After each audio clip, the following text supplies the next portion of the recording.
오늘 우리 같이 나눌 말씀 야고보서입니다. 야고보서 마지막 시간입니다. 5장 12절부터 20절 말씀을 우리 같이 공독하려고 합니다.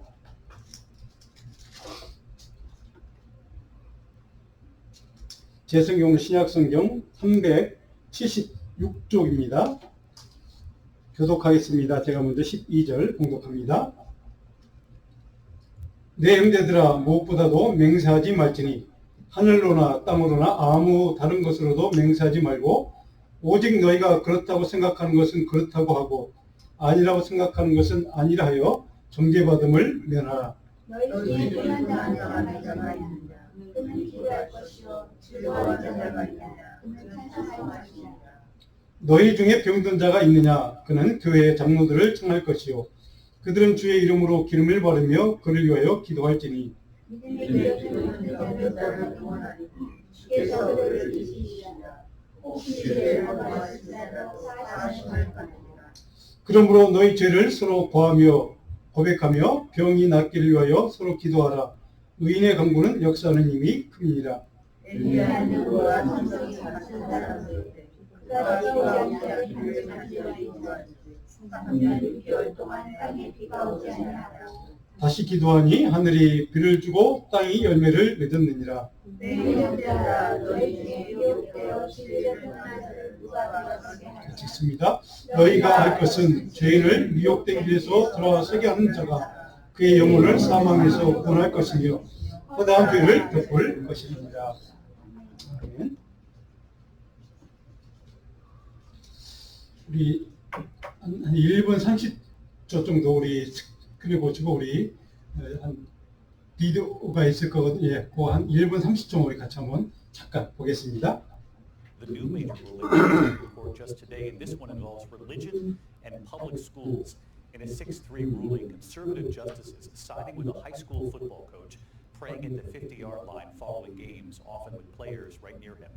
The school and some parents concerned asking, what about players who might not want to pray? The pressure put on them to join.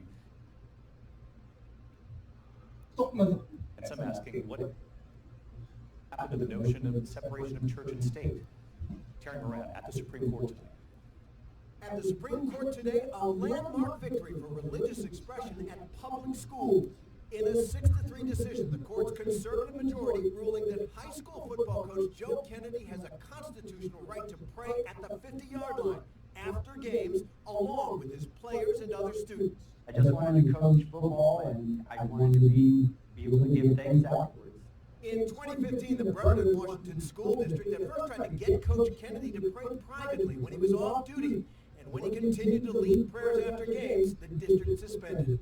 In a letter, the district told Kennedy he must maintain separation of church and state, writing, staff may not indirectly encourage students to engage in religious activity, but must remain neutral. Among the district's concerns, the pressure that could be put on students who do not wish to pray, but who fear they lose playing time and their standing on the team that they didn't.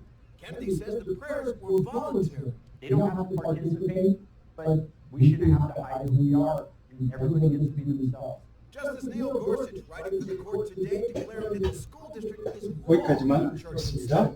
여러분 이미 다 알고 계시는 아마 지난 월요일 날 우리 연방 대법원에서 스프링코트에서 판결이 났습니다.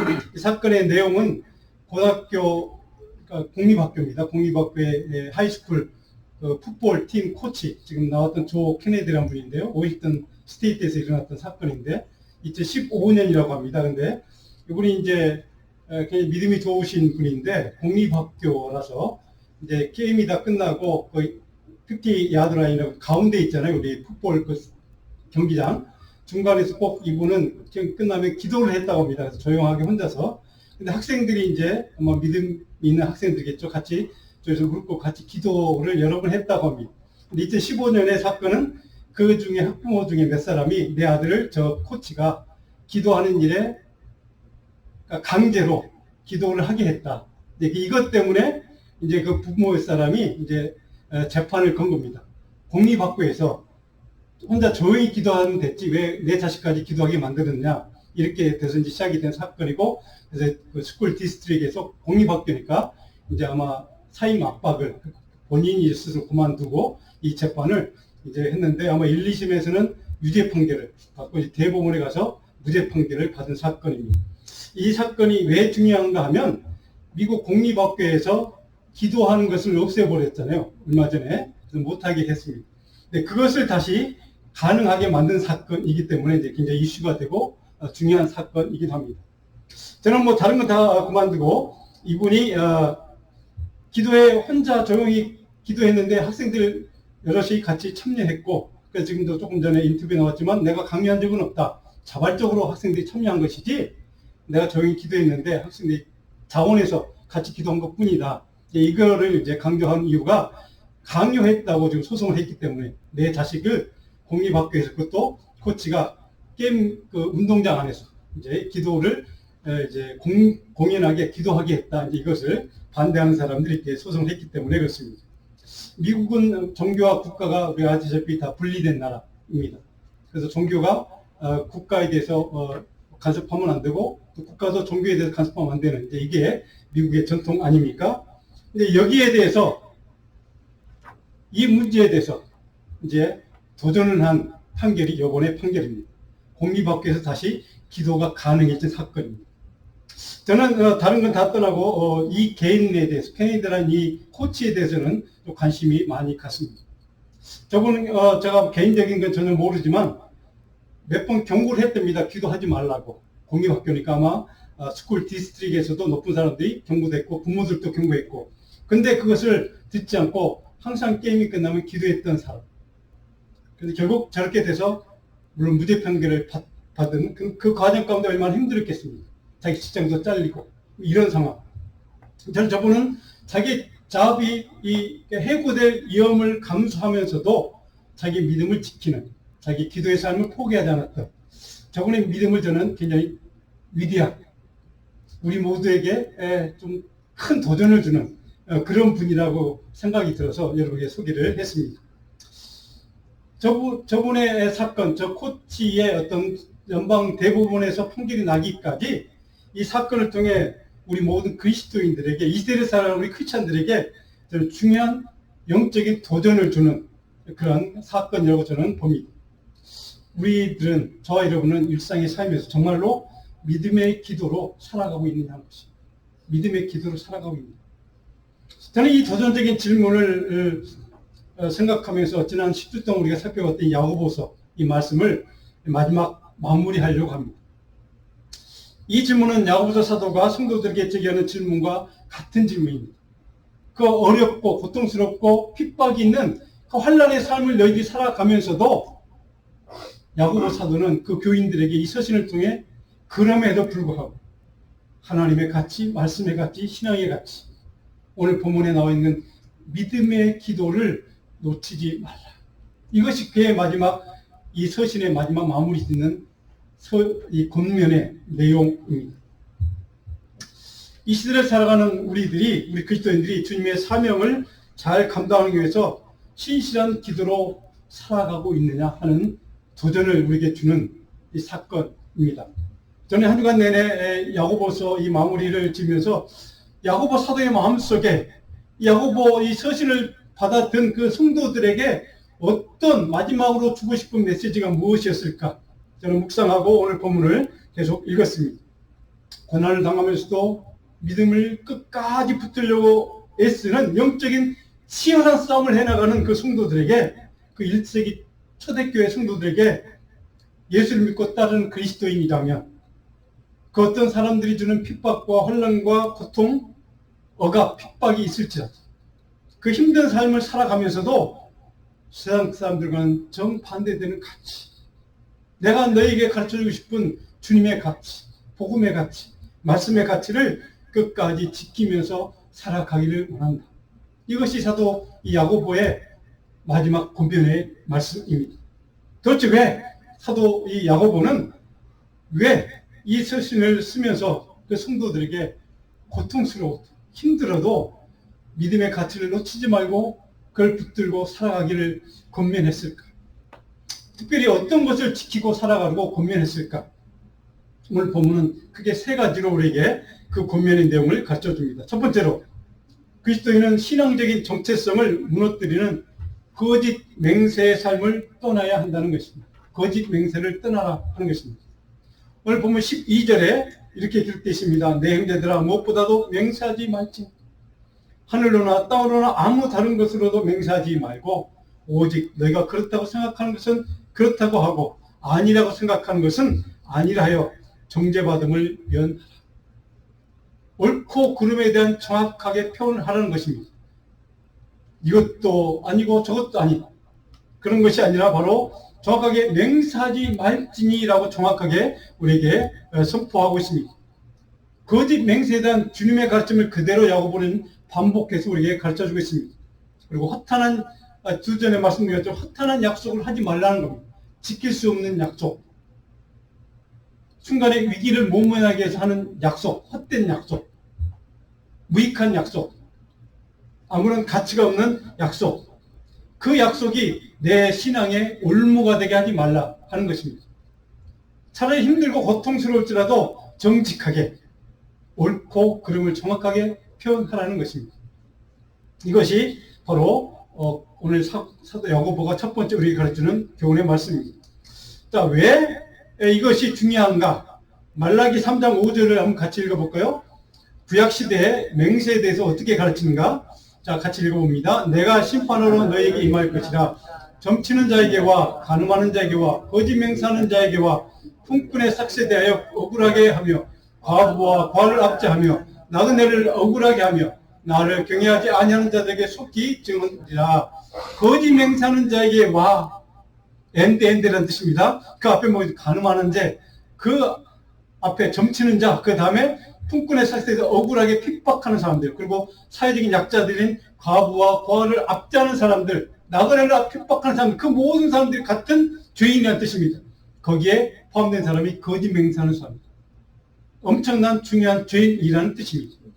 구약에서는 이 거짓 맹세하는 것에 대해서 이렇게 중요하게 평가한, 중요하게 생각한 이유가 도대체 무엇일까? 바로 거짓 맹세하는 사람이나 약한 사람들을 핍박하고 고통스럽게 만드는 사람이나, 그리고 모든 사람들이 간음하는 사람들이나, 아니면 억울하게 사람들을 만들어서 핍박하는 사람들이나, 모든 것이 같은 그 레벨의 죄라는 뜻입니다. 자, 왜 이것이 그렇게 중요한 죄라고 생각했을까? 마태복음 5장 33절로 37절에 보면 예수님이 산상수훈 가운데 6가지 그 유명한 반명제라는 것이 있습니다. 그 중에 하나가 바로 맹세에 대한 가르침이 있습니다. 구약의 맹세에 대한 가르침을 철저하게 더 강화시켜서 어떤 것으로도 맹세하지 말라라고 하는 게 예수님의 가르침이었습니다. 그래서 마태복음 5장 33절에 보니까 이렇게 예수님이 말씀합니다. 또 옛사람에게 말한 바 맹세를 하지 말고 내 맹세한 것을 주께 지키라 했다는 것을 너희가 들었으나 나는 너희에게 이르노니 도무지 맹세하지 말지. 구약에는 맹세까지는 허용했습니다. 맹세도 된다. 근데 맹세한 것을 지키라는 게 구약의 가르침이었습니다. 근데 예수님의 가르침은 그 어떤 것으로도, 하늘로도 땅으로도 그 무엇으로도 맹세하지 말라. 왜 예수님은 맹세하지 말라고 가르쳤을까? 그것이 중요합니다. 맹세하는 것, 거짓 맹세하는 것, 그것은 자기도 속이고 상대방도 속이고 하나님도 속이는 것이기 때문에, 이것이 거짓 맹세의 위험성이기 때문에 동일한 악한 제목들에 들어간 죄의 항목으로 이렇게 열거한 이유가 바로 거기에 있습니다. 왜? 거짓 맹세하는 것은 바로 특별히 우리 그리스도인들에게 문제가 된 것은 하나님 앞에 자기가 지키지 못하는 약속들이 있습니다. 옛날에는 뭐 서원이라고 얘기했고, 또 어떤 하나님 내가 어떻게 해주시면 내가 어떻게 하겠습니다 라고 하는 그런 것들 아마 여러분들이 경험들이 다 있을 것입니다. 자, 그런 것들을 포함을 해서 바로 헛된 맹세를 하지 말라고 하는 것은 뭐냐? 그것이 너 자신과 이웃 사람과 동시에 하나님도 속이는 일이기 때문에, 그래서 허탄한 맹세를 하지 말라는 이유가 바로 거기에 있습니다. 하나님을 기망하는 죄이기 때문에. 바로 이것이 이 거짓 맹세의 위험성입니다. 저는 그래서 옛날에 젊었을 때 많은 우리 한국의 90년대 초에 많은 교회들 가운데 특별히 찬양 운동이 많이 일어났습니다. 물론 송정미 씨를 비롯해서 많은 박종호 장로님 같은 그런 분들이 초창기에 그분들의 찬양 집회 저는 많이 가봤습니다. 그래서 찬양 집회에 꼭 하는 게 있습니다. 자기가 하나님을 위해서 선교를 가겠다라고 자원하시는 분들 꼭 일어서라고 하고 앞으로 나와서 기도를 해줍니다. 저는 결코 나가본 적이 없습니다. 왜? 저는 자신이 없었습니다. 제가 선교를 한다는 지금도 저는 자신이 없어요. 솔직히 말씀을 드리면. 근데 그때는 더 말할 것도 없고 그런데 바로 그 많은 사람들 가운데 제가 그분들 아는 분들께 지켜본 거 보면 선교사로 나가는 분들이 별로 없었습니다. 그것이 헛된 맹세입니다. 그것이 거짓된 맹세입니다. 근데 그 많은 사람들을 제가 보면서 느낀 것이 하나 있습니다. 하나님이 그것을 기뻐 받으셨을까? 그때는 영적으로 충만해서 아마 그런 맹세를 했었고 결심도 했을 것입니다. 그것은 거짓되다고 저는 생각하지 않습니다. 했을 텐데 문제는 삶의 우선순위가 바뀌어버린 겁니다. 하나님께 했던 그 맹세가 우선순위가 아니라 자기 삶이 더 중요해버린 그런 가치가 전도된 상황. 그래서 그런 맹세들이 헛된 맹세가 되고 말았던 사실입니다. 저는 물론 배당 그런 사람뿐만 아니라 우리 개인에도 마찬가지입니다. 하나님 내가 어떻게 믿음으로 살겠습니다. 내가 어떻게 40일 기도하겠습니다. 아니면 작전 기도하겠습니다. 예를 들면 그런 것들이 있습니다. 그런 것들을 다 포함을 해서 지키지 못하는 것들은 바로 하나님을 속이는 죄라고 오늘 성경은 이야기합니다. 이것이 문제라는 뜻이죠. 저도 그런 적이 물론 있습니다.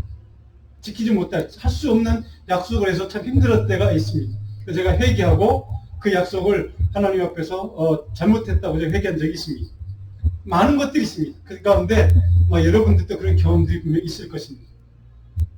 오늘 그 맹세를, 거짓된 맹세, 헛된 맹세를 결코 하지 말라는 것이 야고보 사도가 주님의 가르침을 따라 그대로 반복해서 오늘 우리에게 가르쳐 주겠습니다. 그 대신 오늘 야고보 사도가 우리에게 하라고 하는 것이 있습니다. 우리에게 명령 두 번째입니다. 13절 18절의 내용인데 두 번째로 그리스도인의 신실함은 매 순간 어떤 상황에서도 기도의 영성을 지키는 삶을 사는 것이라고 말씀합니다. 기도의 영성을 지키는 삶을 살라는 게 바로 야고보 사도 우리에게 가르치는 말씀입니다. 거짓 맹세 삶을 떠난 다음에 시선 믿음으로 기도하는 삶을 선택하고 실천하라는 것입니다. 기도의 영성, 기도하는 삶이 중요하다는 사실입니다. 아무리 어렵고 힘들어 그리고 고통스럽다, 정말 그래서 절망스럽고 죽을 것 같다, 죽고 싶다라는 생각이 드는 순간을 경험할지라도 만날지라도 누군가를 원망하거나 비방하거나 핑계대지 말고 오직 하나님의 은혜와 하나님의 도움을 얻도록 기도하라는 것입니다. 헛된 맹세가 아니라 하나님 앞에 자신의 무능력과 부족함과 모자람을 인정하고 오직 예수 그리스도의 이름으로 간절한 갈망과 기도를 통해서 하나님의 은혜를 입도록 주님이 도와주시도록 기도하라는 것입니다. 왜 야고보가 이런 말씀을 할까요? 우리 연약함을 알기 때문에, 우리의 죄됨을 알기 때문에, 우리의 부족함을 알기 때문에 너희가 구할 것은 오직 기도하는 것밖에 없어. 하나님이 도와주실 거예요.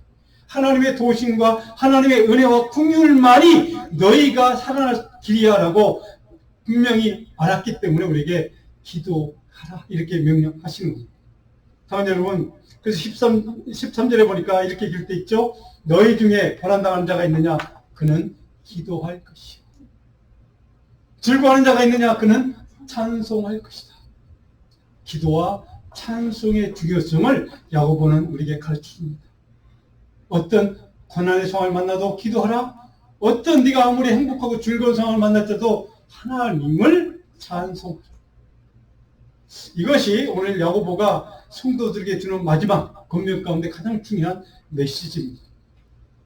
사도행전 16장에 여러분 잘 아는 사건이 하나 등장합니다. 빌립보에 전도를 갔던 바울과 실라가 있습니다. 거기서 어떤 누명을 쓰고 자정사는 사람 돈을 못 버니까 그걸 이제 누명을 씌워서 바울과 실라를 감옥에 가둬버립니다. 감옥에 갇혀서 한밤중에 바울과 실라가 했던 일이 바로 무엇인가? 기도하고 찬양하는 것이었습니다. 그래서 사도행전 16장 25절에는 이렇게 기록됩니다. 같이 읽어볼까요? 한밤중에 바울과 실라가 기도하고 하나님을 찬송하며 제수들이 고난과 어려움과 핍박과 압박 속에 지금 전도여행을 지금 마음껏 다녀야 되는데 짜는 계획도 있는데 그것을 하지 못하게 지금 발이 묶여 있는 겁니다. 감옥에 갇혔기 때문에. 그럼에도 불구하고 바울과 실라는 그 순간 하나님을 향해 기도하고 하나님을 향해 찬송했던 것입니다. 그 감옥 안에서 중요한 것은 사람들이 들었더라. 여기에서 전도가 일어나는 것입니다. 여러분 잘 아는 것처럼 그 간수장이의 모든 가족을 구원하는 사건이 사도행 16장에 쭉 기록되어 있습니다. 억울하게 누명 쓰고 정말 고통받고 핍박받는 그 순간 하나님의 도움을 구하고 은혜를 구하고 긍휼을 구했던 그 기도와 찬양이 있는 그들에게 하나님 이렇게 간수장이 모든 가족까지 전도하고 구원하는 역사가 일어나도록 하나님이 개입해 주셨다는 사실입니다. 자, 여러분 오늘 우리의 삶이 야고보가 오늘 이 말씀 우리에게 주신 이유 저와 여러분의 삶이 그렇게 되기를 간절히 저는 소원합니다.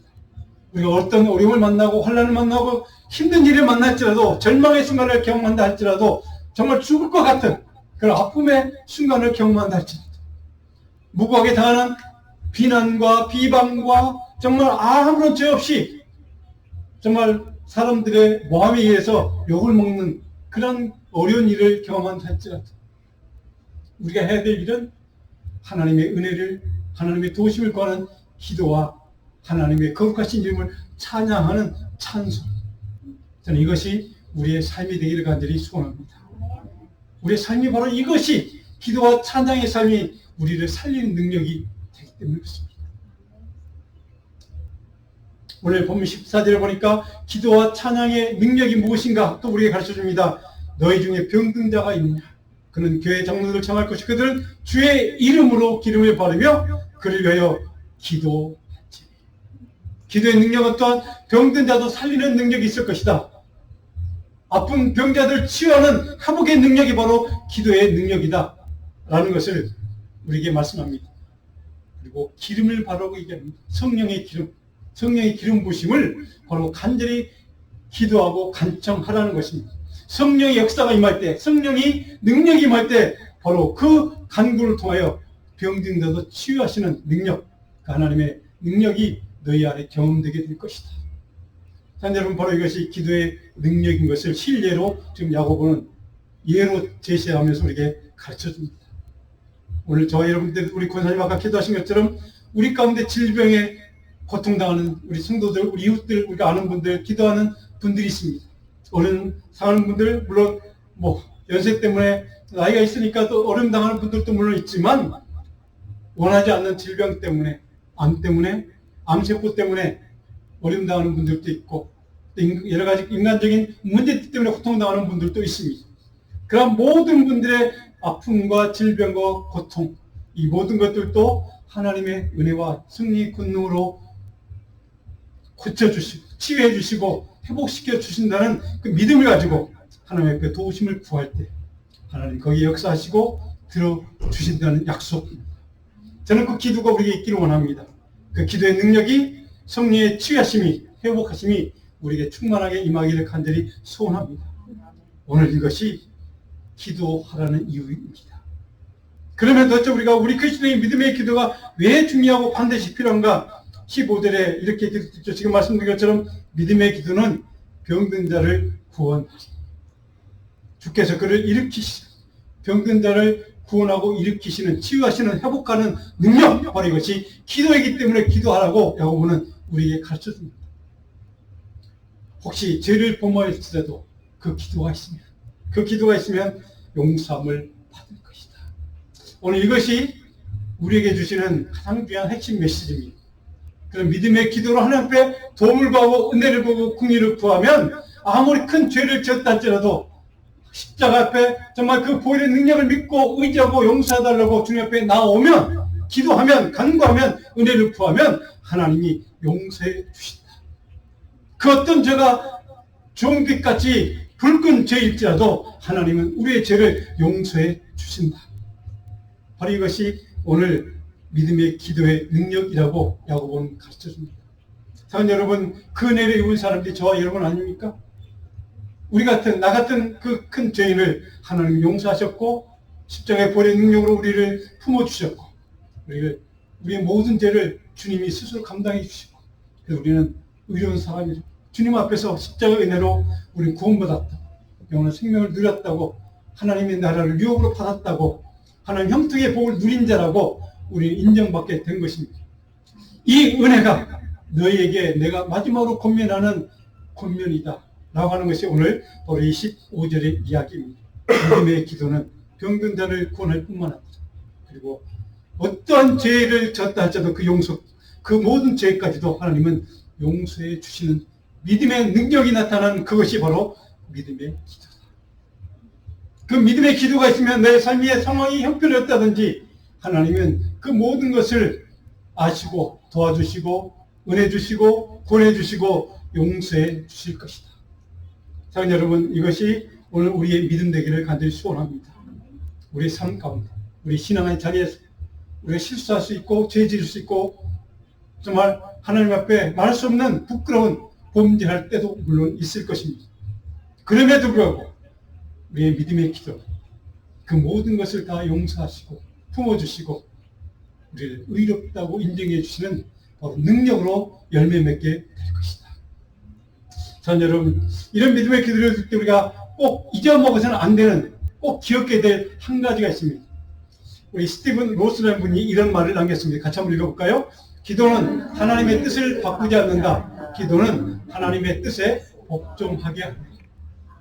기도는 내가 세우는 목표와 계획을 그것을 관철하기 위해서 하나님 이걸 꼭 들어주세요라고 하는 것이 기도가 아니라, 내가 그런 계획과 뜻과 그런 목적이 있다 할지라도 그것을 하나님의 뜻이 아니라면 포기하고 하나님의 뜻에, 말씀에, 하나님의 계획에 굴복할 줄 아는 것이 바로 기도라, 이런 뜻입니다. 기도의 목적을 자신의 소원을 성취하는 그런 도구로 삼는 사람은 결코 하나님에 대한 순종의 능력이 없습니다. 순종의 의지가 없는 사람입니다. 문제는 이렇게 자기 중심적으로 기도하는 사람이 너무 많이 있다는 사실입니다. 기도는 나의 노력으로 하나님의 뜻을 바꾸고 하나님을 설득해서 내가 원하는 결과를 얻는 것이 기도가 결코 아니라는 뜻입니다. 믿음의 기도를 왜 야고보가 오늘 마지막 권면의 말씀을 강조하고 있을까? 기도를 통해 하나님의 뜻을, 하나님의 계획을, 우리를 향한 하나님의 섭리를 바로 깨닫고 그 섭리와 뜻을 이루어드리는 일에 우리가 순종하기를 바라기 때문입니다. 기도의 초점은 내가 아니라 하나님에게 있습니다. 나의 소원이 아니라 하나님의 뜻을 이루는 일에 기도의 초점이 있다는 사실입니다. 그래서 기도의 목적은 하나님의 뜻에 순종하는 자가 되기 위해서 기도하는 것입니다. 그래서 하나님은 그런 믿음의 기도가 역사가 있는 이유는, 그 믿음의 기도는 반드시 하나님이 응답해 주시는 능력으로, 역사로 나타날 것이라고 약속했던 이유가 바로 거기에 있습니다. 왜? 하나님의 뜻에 순종하는 것이 기도이기 때문에 있습니다. 그런데 이런 믿음의 기도에 앞서 그 치유와 그 고쳐주시는 은혜와 능력을 얻기 위해서 한 가지 전제 조건이 있습니다. 그 치유 능력을 경험하기 위해서 우리가 믿음의 기도를 해야 되는데, 그 믿음의 기도는 하나님의 뜻을 이루는 일에 있다고 말씀드렸습니다. 근데 거기에 한 가지 전제 조건이 있습니다. 오늘 16절 다 같이 한번 읽어보면 16절. 그러므로 너희 죄를 서로 고백하며 병이 낫기를 위하여 서로 기도하라. 의인의 간구는 역사하는 힘이 큽니다. 회개하고 돌이키고 정결한 능력을 회복하는 것이 전제 조건입니다. 하나님께 회개하고 돌이키는 것이 필요하고, 그 돌이킴을 통해서 우리가 하나님의 거룩의 능력을 입어야 한다는 것입니다. 그 거룩의 능력을 입고 하나님의 영으로 말미암아 하나님께 드리는 믿음의 기도가 역사하는 힘이 크다. 그래서 오늘 16절 마지막 보니까 역사하는 힘이 크다. 무엇이요? 의인의 간구. 믿음의 사람의 기도는, 하나님 앞에 거룩해진 능력을 입은 하나님의 사람의 기도는 역사하는 힘이 크게 될 것이다. 왜? 하나님이 반드시 들어주실 것이기 때문에. 저는 저와 여러분들이 그런 믿음의 축복을 누리며 살기를 원합니다.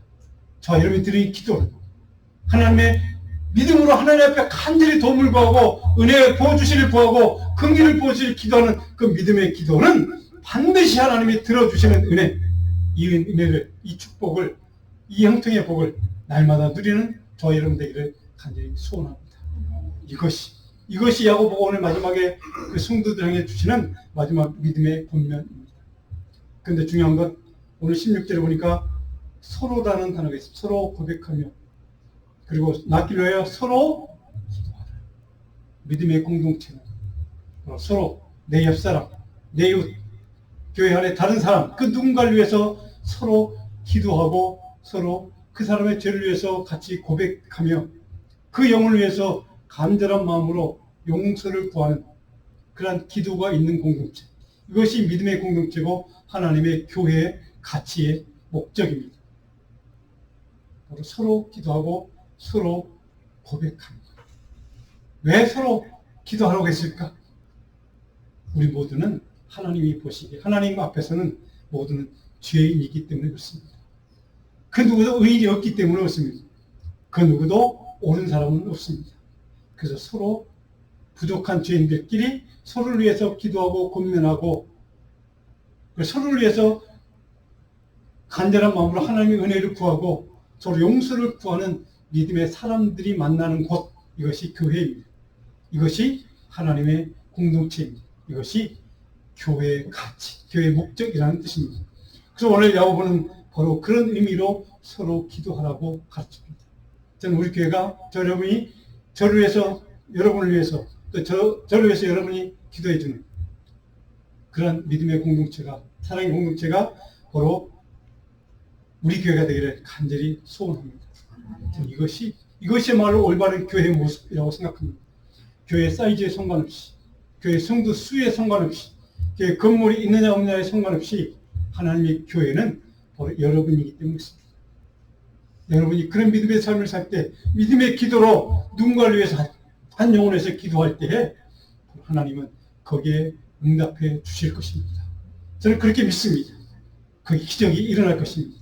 거기에 하는 놀라운 역사의 힘이 크게 나타날 줄로 믿습니다. 그것이 여러분의 가정 되기 원합니다. 우리 자녀가 되기를 간절히 축원합니다. 그래서 오늘 본문 17절 18절에 야고보가 한 인물을 예로 듭니다. 누굽니까? 엘리야라는 선지자를 예로 듭니다. 우리가 잘 아는 열왕기상 18장에 있는 사건입니다. 바알신을 섬기는 선지자 450명, 아세라 신을 섬기는 선지자 400명, 더 850대 1로 영적인 전쟁을 치루었던 사건입니다. 엘리야 한 사람과 850명의 바로 바알신을 섬기는, 우상을 섬기는 사람들과의 영적인 싸움에서, 비가 오게 하는 영적인 싸움에서 결국 엘리야 혼자 그가 기도했던 그 기도를 하나님이 응답해 주시고 비가 오도록 해주셨습니다. 왜요? 의인의 기도는 역사하는 힘이 큽니다. 엘리야가 의인이었기 때문입니다. 하나님 보시기에 믿음의 사람이었기 때문입니다.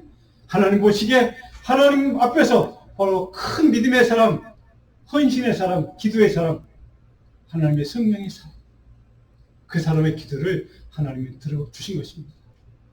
저는 저와 여러분이, 저도 엘리야처럼은 되지 못할지라도 엘리야처럼 되려고 하는 그런 기도의 사람, 믿음의 사람이 우리가 됐으면 좋겠습니다. 그래서 그 믿음의 사람의 기도는 역사하는 힘이 큽니다.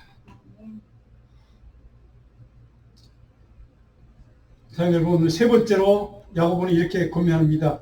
그리스도인의 영적인 신실성은 사단의 미혹과 유혹을 받는 이웃의 삶의 믿음의 기도로 간섭하여 영적으로 서로 돕고 섬기는 삶을 통해 증명되어야 합니다.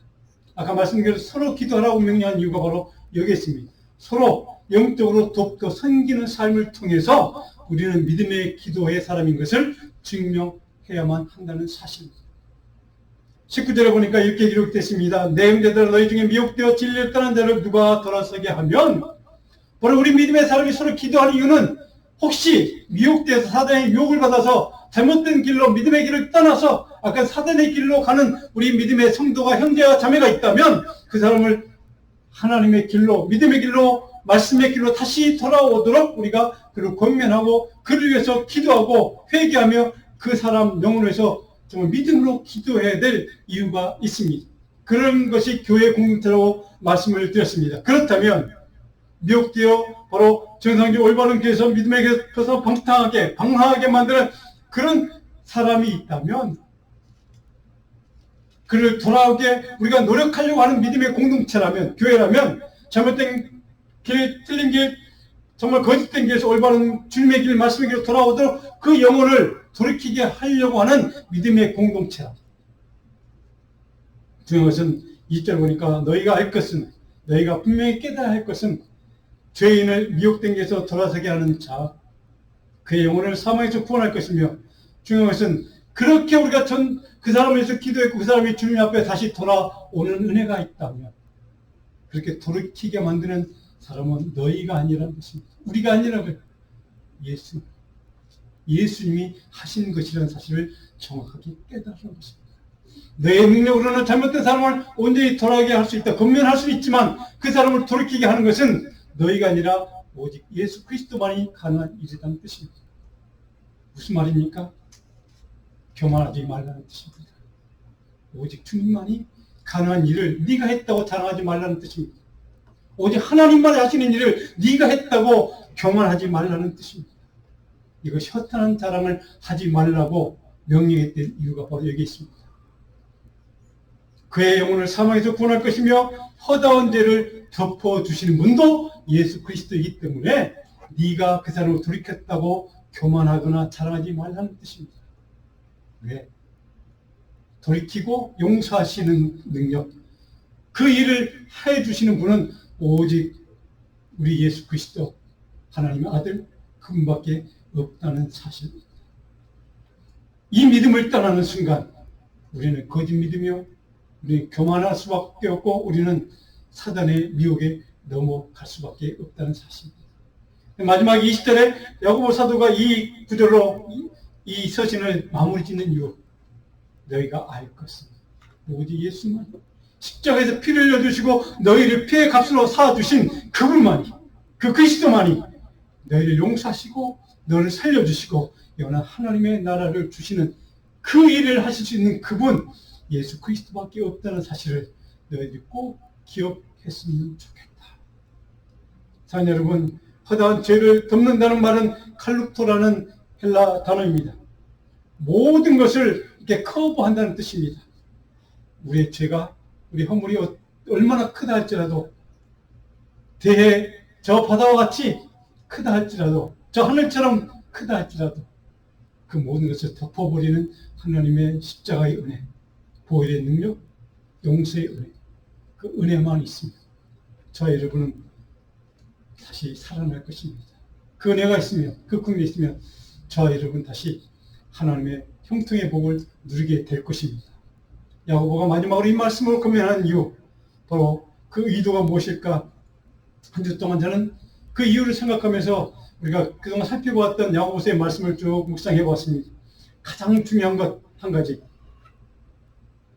우리가 믿음의 기도하는 삶을 통해서 하나님의 형통의 복을 누리기를 원한다면 하나님 앞에서 정말로 회개의 영을 통해 오직 그리스도만이, 오직 주님만이, 십자가에 피 흘려주신 그 예수님만이, 하나님의 아들 예수 그리스도 그분만이 우리를 살리는 능력이 있는 것이다.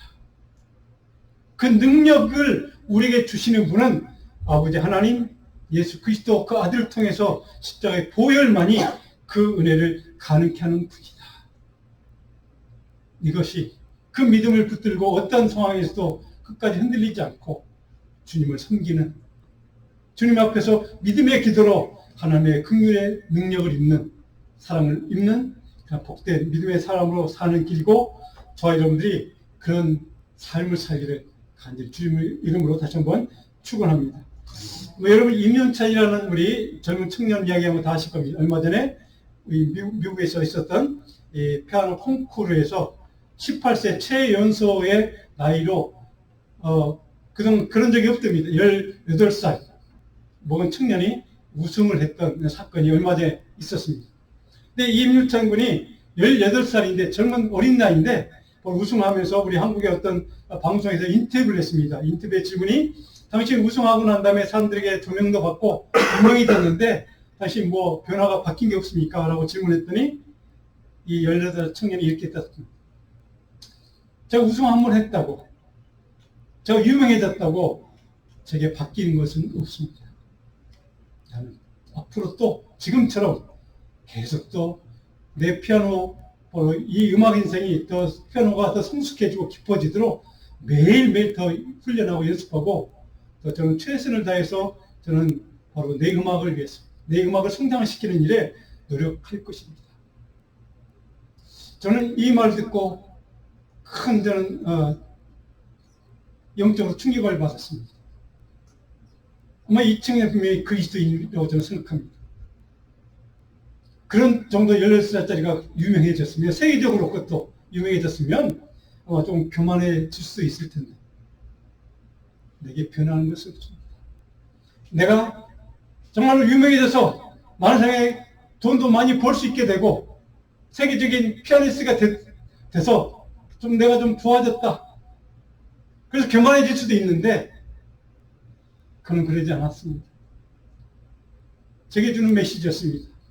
우리가 어떤 삶을 살아간다 할지라도 때로는 내 인생이 승승장구해서 정말 잘 나가는 인생이 되어서 많은 사람들에게 좀 존경도 받고 귀하게 여김을 받고 돈도 많이 벌고 그런 인생을 산다 할지라도 결코 교만해지지 않고 내가 정말 고통스러운 핍받고 어려움을 당하고 누명을 쓰고 그래서 정말 가장 인생의 밑바닥에 떨어져서 나락에 떨어져서 죽을 것 같은 고통을 당한다 할지라도 절대 낭망하지 않고 어떤 순간이든지 나의 삶의 주인은 예수 그리스도, 내 인생의 주인은 나를 살리는 분은 하나님 예수님의 십자가밖에 없다는 사실을 믿고 흔들리지 않고 그 주님 앞에 겸손히 주님의 은혜와 긍휼을 구하는 믿음의 기도로 우리의 삶을 그렇게 복된 삶으로 엮어나가시는 저와 여러분 우리 자녀들에게 다시 한번 주님의 이름으로 축복합니다. 아멘. 기도하겠습니다.